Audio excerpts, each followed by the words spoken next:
Muftina vojsko, esselamu alejkum.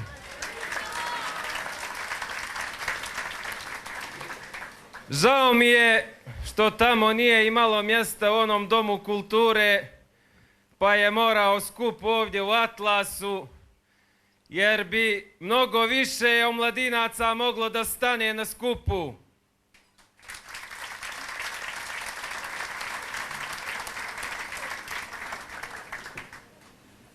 Neka čuju kakvu mi omladinu imamo.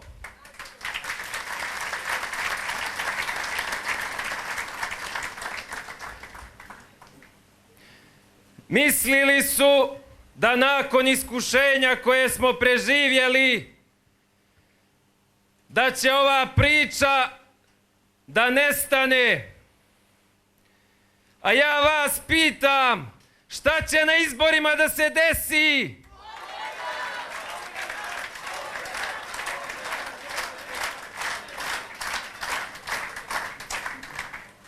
Omladino,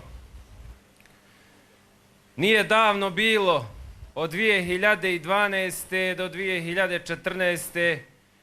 ja sam bio predsjednik mladih u vašoj organizaciji.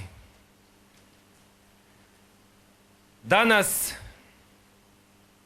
evo prije, rođendan mi je bio 7. marta, istekao mi je rok po statutu kada mi je važilo da sam u omladini.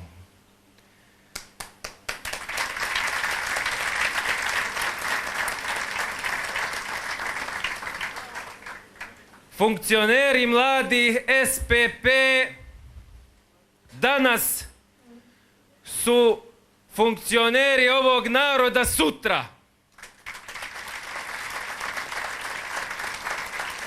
Gledali ste naše predstavnike na medijima, gledali ste vaše omladince do jučer, Harisa Zogića, vašeg predsjednika mladih do jučer, Edina Numanovića, kako vas predstavljaju na republičkim medijima u Beogradu.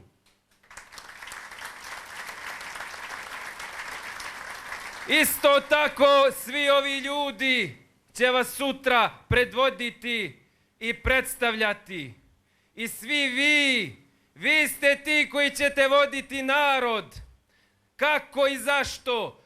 Pa lijepo, mi dolazimo na vlast, dolazimo te dolazimo, oni odlaze te odlaze.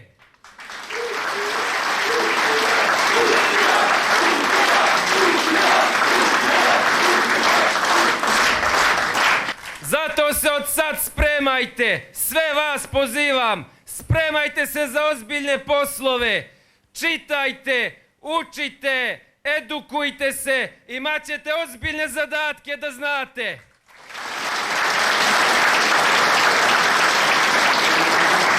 Mi smo kao Novi Pazar, grad mladi, a i generalno Sandžak i Tutin i Sjenica i Prijepolje i Priboj su mladi ljudi kada su u pitanju Bošnjaci, a i generalno Sandžaklije.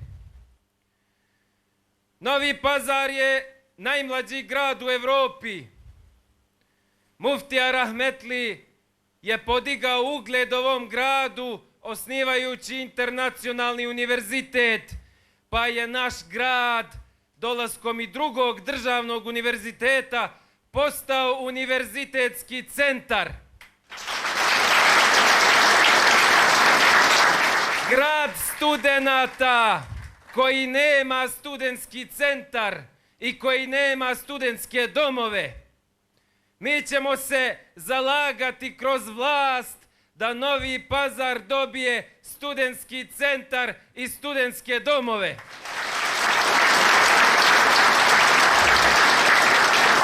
I želja nam je, s obzirom da je Novi Pazar univerzitetski grad, da odemo dalje i da u Novom Pazaru ne bude samo 2 univerziteta, nego 5 univerziteta, da budemo na još većem nivou.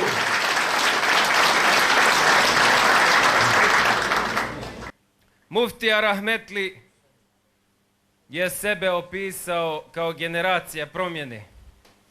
Mi to u tom trenutku nismo bili svjesni da on sebe ne ubraja u generaciju pobjede. Ali želim gospodi koja će da nas gleda preko televizije, Facebooka, Instagrama i YouTubea da poručim: gledajte, evo je generacija pobjede!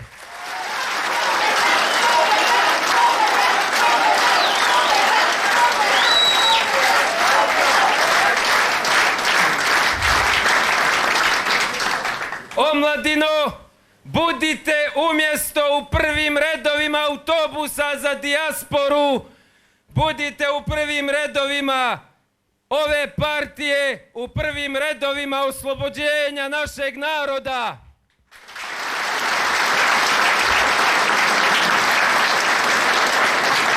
Tamo je možda ljepše, donekle u nekim segmentima i lakše, ali ovdje je bolje i ovdje je ponosnije i ovdje je naše. Zašto bi išli u tuđe kada imamo naše?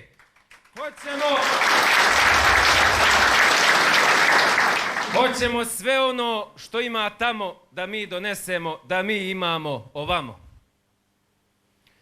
Omladino, pred nama je veliki posao. Razgovarajte sa svojim prijateljima. Recite omladini, vašim drugovima, drugaricama, studentima, recite im da je vrijeme, da smo previše čekali, da je previše 32 godine. Razgovarajte, nek to bude vaš amanet, neka to bude muftin amanet.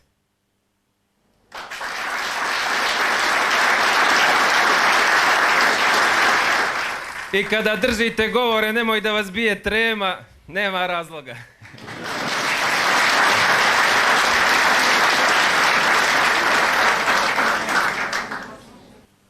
Omladino, hoćemo ako Bog da 3. aprila da napravimo velike rezultate i velike promjene. Zato dajmo sve od sebe, uključite se maksimalno, razgovarajte u svojim ulicama, pomozite funkcionerima naše stranke. Dajte da napravimo velike promjene. Dajte da Novi Pazar mladi se probude. I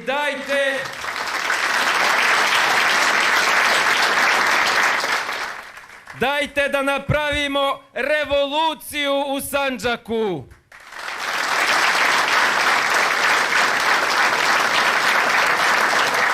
Zato 3. aprila zaokružimo svi broj 8 i hoćemo 3. aprila da šta bude?